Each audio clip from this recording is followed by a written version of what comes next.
नमस्कार, मैं हूं अनुष्का। आइए आपको दिखाते हैं देश प्रदेश की सभी छोटी बड़ी खबरें जो दिन भर बनी रही सुर्खियों में। आज बिग स्टोरी में देखिए, सुन लो जयचंदो, परिणाम बेहद भयावह होगा। बहन रोहिणी के अपमान पर भड़के तेज प्रताप। बिहार में राष्ट्रीय जनता दल की करारी हार के बाद लालू परिवार में कलह बढ़ गया है।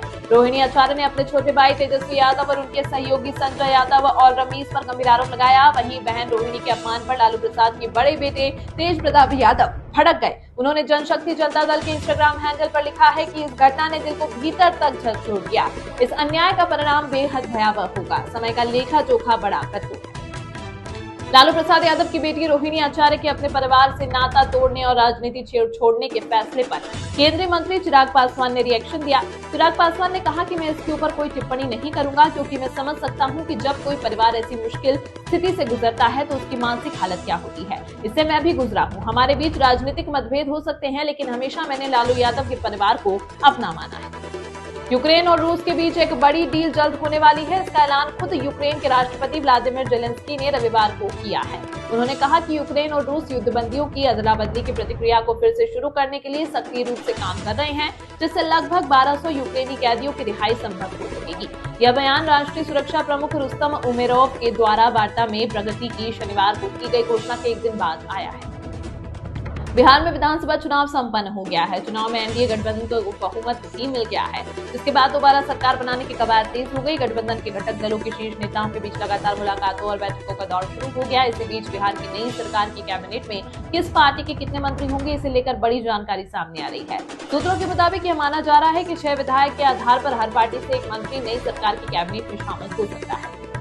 लाल किला ब्लास्ट मामले में एक और खुलासा हुआ। दिल्ली पुलिस के सूत्रों के मुताबिक लाल किले के पास कार ब्लास्ट वाली जगह से 9 mm कैलिबर के 3 कारतूस मिले। इनमें से 2 जिंदा कारतूस हैं और एक खाली खोखा पुलिस को मिला।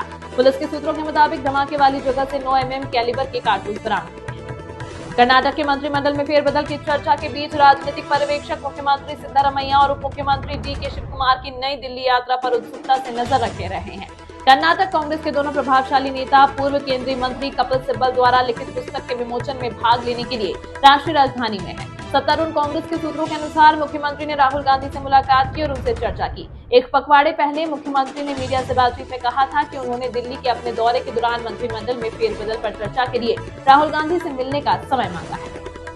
पूर्व केंद्रीय मंत्री और वरिष्ठ भाजपा नेता आरके सिंह को पार्टी ने पार्टी विरोधी गतिविधियों को लेकर 6 साल तक निलंबित कर दिया। सबसे बड़ी बात यह है कि यह फैसला एनडीए गठबंधन की बिहार विधानसभा चुनाव में भारी जीत के एक दिन बाद लिया गया।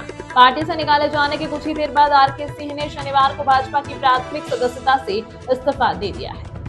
बेहद शर्मनाक, सबसे कम स्कोर भी चेंज नहीं कर पाई भारतीय टीम। अफ्रीका ने किया बुरा हाल। भारतीय क्रिकेट टीम को साउथ अफ्रीका के खिलाफ कोलकाता में हुए पहले मैच में 30 रनों से हार का सामना करना पड़ा। इसी के साथ टीम इंडिया सीरीज में 0-1 से पीछे हो गई। भारत की दूसरी पारी में बल्लेबाज अच्छा प्रदर्शन नहीं कर पाए और बुरी तरह से फ्लॉप साबित हुए। भारतीय टीम 124 रनों का टारगेट चेज करते हुए सिर्फ 93 रनों पर ही सिमट गई। दूसरी पारी में भारतीय टीम के लिए अक्षर पटेल ने सबसे ज्यादा 26 रन बनाए। सभी भारतीय प्लेयर्स रन बनाने के लिए जूझते नजर आए। बहुजन समाज पार्टी के अध्यक्ष और उत्तर प्रदेश की पूर्व मुख्यमंत्री मायावती ने बिहार चुनाव की निष्पक्षता पर सवाल उठाए हैं। मायावती ने कहा कि अगर चुनाव पूरी तरह से स्वतंत्र और निष्पक्ष होते तो बसपा और सीट जरूर जीतती। मालूम हो कि बिहार विधानसभा चुनाव में कुल 243 सीट में बसपा को मात्र 1 सीट पर जीत मिली है। पंडित धीरेन्द्र कृष्ण शास्त्री की सनातन हिंदू एकता पदयात्रा का आज अंतिम दिन है। आज की यात्रा 17 किलोमीटर तक सफर तय करेगी।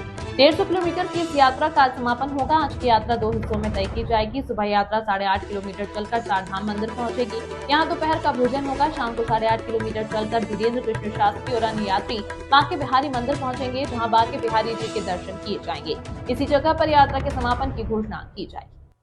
यूपी में गंभीर आरोप। दारोगा ने गैंगरेप पीड़िता के साथ 2 दिन में 5 बार रेप किया। पति को रिहा करने के बदले 50,000 रिश्वत की ली।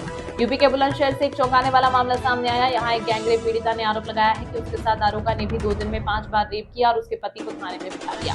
इसके बाद पति को थाने से छोड़ने के नाम पर 50,000 रुपए रिश्वत भी ले ली। इस घटना से पुलिस विभाग में हड़कंप मच गया है।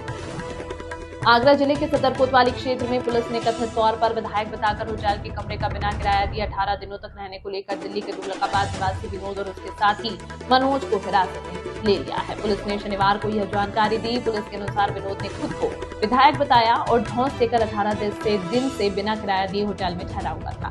जब होटल मालिक पवन ने भुगतान मांगा तो विनोद ने कथित तौर पर अपना प्रभाव दिखाने की कोशिश की। बाद में पवन ने पुलिस में शिकायत दर्ज कराई। मध्य प्रदेश के उज्जैन जिले में आरएसएस के पथ संचलन का फूलों से स्वागत करना एमपी वक्फ बोर्ड के चेयरमैन को भारी पड़ गया। सोशल मीडिया पर उन्हें सर तन से जुदा करने की धमकी मिल रही है। दरअसल आरएसएस के 100 साल पूरे होने पर वक्फ बोर्ड ने पथ संचलन का स्वागत किया था। इसके बाद कट्टरपंथियों के द्वारा धमकी देने का खेल शुरू हो गया। फिलहाल धमकी मिलने के बाद महाकाल थाना पुलिस ने 2 आरोपियों के खिलाफ एफआईआर दर्ज की। मध्य प्रदेश के ग्वालियर में भीषण सड़क हादसा हुआ। यहाँ एक फॉर्च्यूनर कार और रेत से भरी ट्रैक्टर ट्रॉली के बीच टक्कर में कार सवार 5 लोगों की मौत हो गई।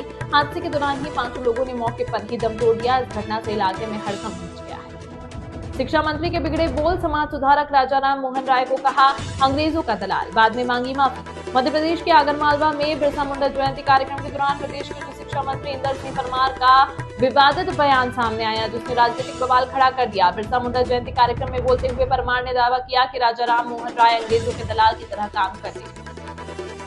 कांग्रेस नेता दिग्विजय सिंह अपने विवादित बयानों के चलते अक्सर सुर्खियों में रहते हैं। अब उन्होंने शनिवार को दावा किया कि बिहार विधानसभा चुनाव के नतीजे उत्तर कोरिया, रूस और चीन के चुनाव जैसे हैं, जहां सारे वोट एक ही पार्टी को जाते हैं। बता दें कि बिहार विधानसभा चुनाव में एनडीए ने कांग्रेस, राजद और अन्य दलों के महागठबंधन को करारी शिकस्त दी और 243 सदस्यीय विधानसभा में 200 से ज्यादा सीट जीती। कांग्रेस को सिर्फ 6 सीटें मिली।